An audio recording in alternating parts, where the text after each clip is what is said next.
L'image classique qu'on a tous d'une machine au travail, c'est ce grand bras robotique articulé, vous voyez? Oui, tout à fait. Dans une usine d'assemblage automobile, par exemple. C'est ça. Le truc saisit une portière, il la soude avec une précision millimétrique, et puis il recommence. C'est mécanique, c'est hyper prévisible. C'est le degré zéro de l'autonomie, en fait. Le développeur a écrit une liste d'instructions très fermée et la machine ne fait qu'exécuter cette boucle à l'aveugle. Voilà. Et si on regarde le code derrière, c'est comme lire un plan d'architecte, on comprend la logique exacte de chaque mouvement.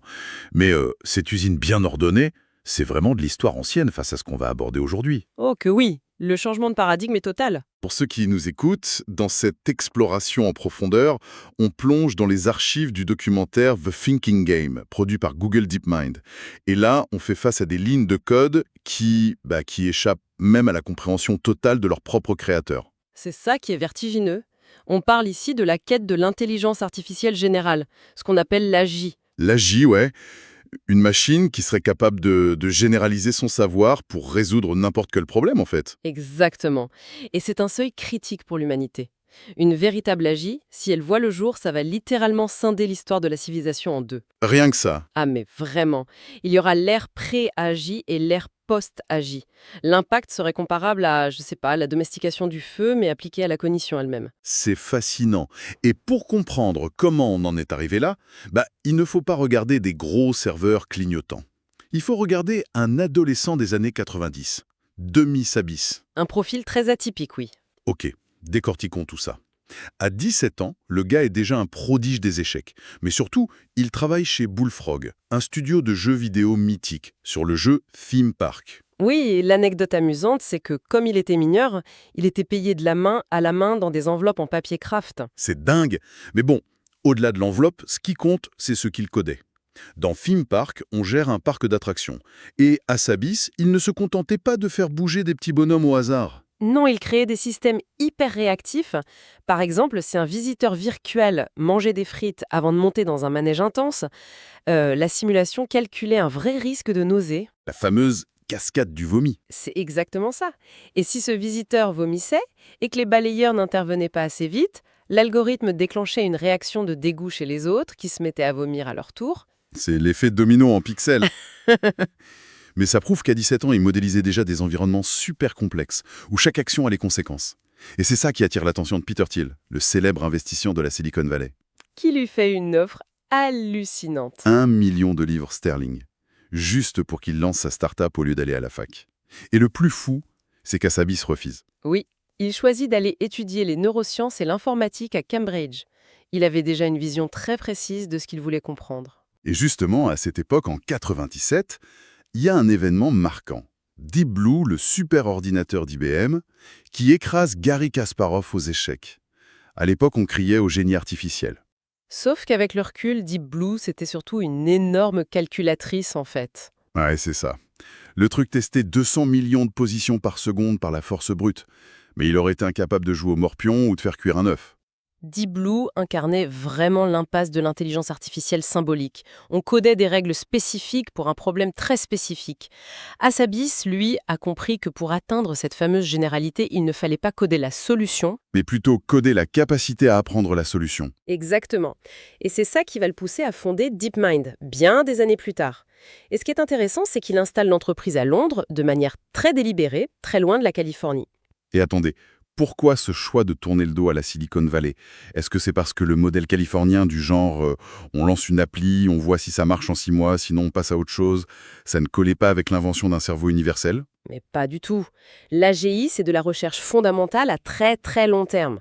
DeepMind a été pensé comme un institut hybride, un genre de croisement entre l'ambition du projet Manhattan et la liberté académique. Il fallait protéger les chercheurs en gros. Voilà, les protéger de cette pression constante de devoir sortir un produit commercialisable tous les 3 mois. D'accord.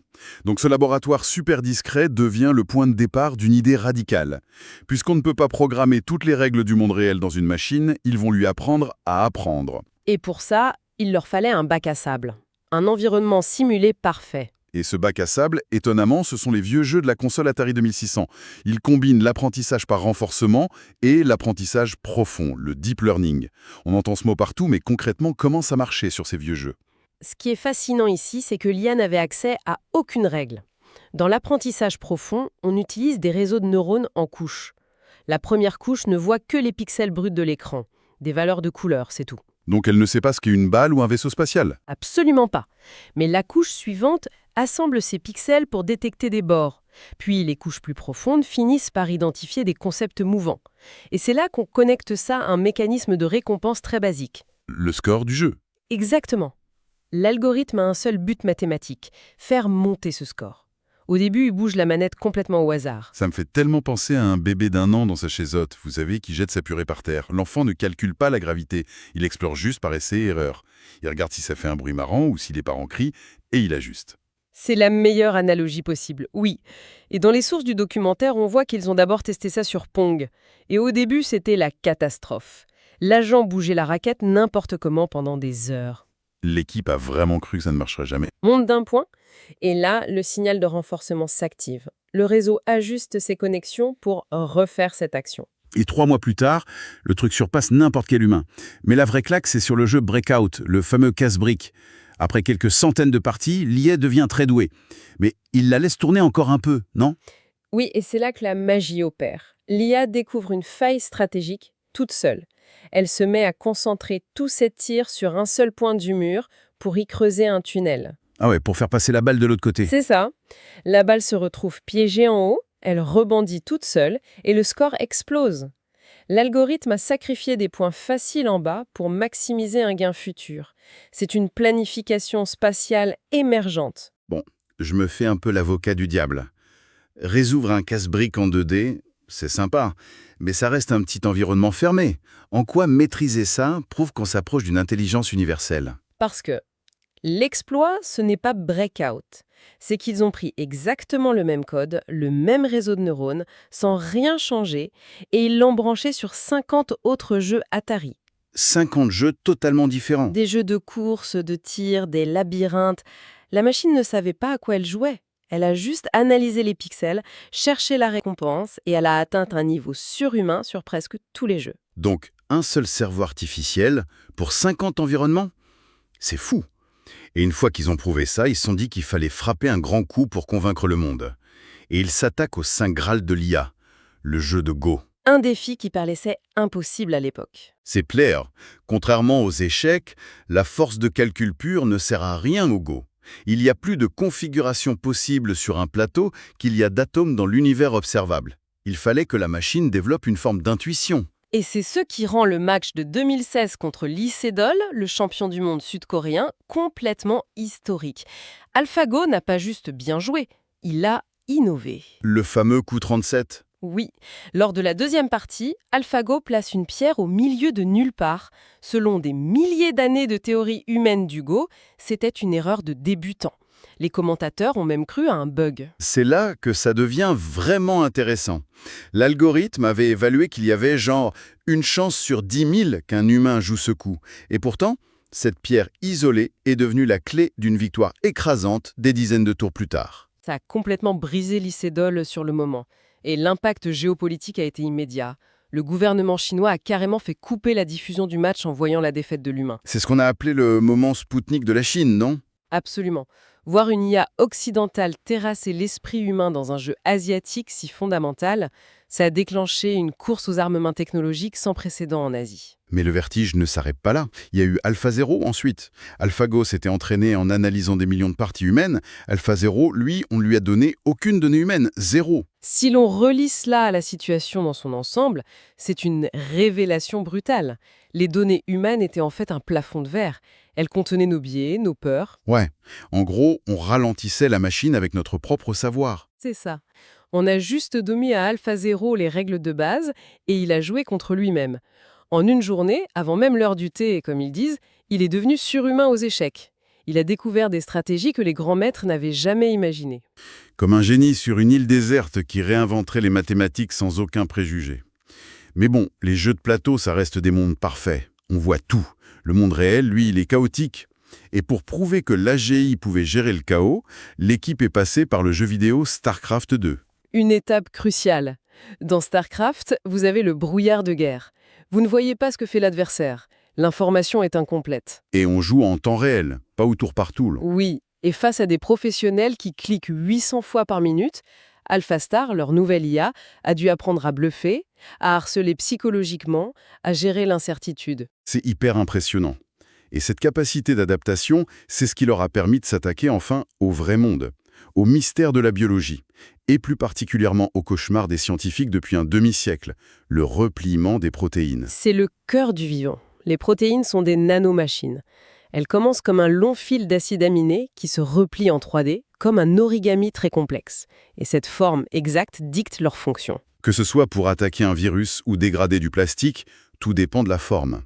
Mais calculer ces repliements avec la physique classique, ça prendrait des milliards d'années. Et c'est là qu'AlphaFold entre en scène. Plutôt que de calculer les forces atome par atome, le réseau de neurones a appris à reconnaître des modèles dans l'évolution. Il devine quelles parties du fil vont se coller ensemble. Sauf que, petite précision amusante, la première tentative d'AlphaFold a été un gros échec lors du concours CASP. Il faisait à peine mieux que des mauvaises réponses. Mais ils n'ont rien lâché. Et tout a basculé pendant le confinement de la Covid-19. Ouais, le documentaire montre cette fameuse cellule de crise. Des chercheurs en pyjama dans leur salon, bossant jour et nuit pour décoder les protéines du virus. Et là, au CASP 14, victoire totale. Le problème est officiellement résolu. Ils atteignent une précision atomique. C'est une percée majeure. Mais attendez, il y a un truc que je ne pige pas. Google a racheté DeepMind pour des centaines de millions. Ils résolvent un problème qui vaut des milliards pour l'industrie pharmaceutique. Et au lieu de faire payer un abonnement hors de prix, ils publient les structures de 200 millions de protéines, et gratuitement. Pourquoi ? C'est grâce aux conditions que Demis Hassabis négociait lors du rachat. Il voulait garantir une vraie autonomie scientifique. Ce geste, c'est un cadeau à l'humanité. Un dictionnaire universel de la biologie. Exactement. Au lieu de passer des années en laboratoire pour comprendre une seule protéine, un chercheur quelque part dans le monde peut maintenant la télécharger en 3 clics. Ça accélère toute la recherche médicale de plusieurs décennies. C'est le côté très lumineux de l'IA, mais bon, le documentaire fait aussi un parallèle assez sombre.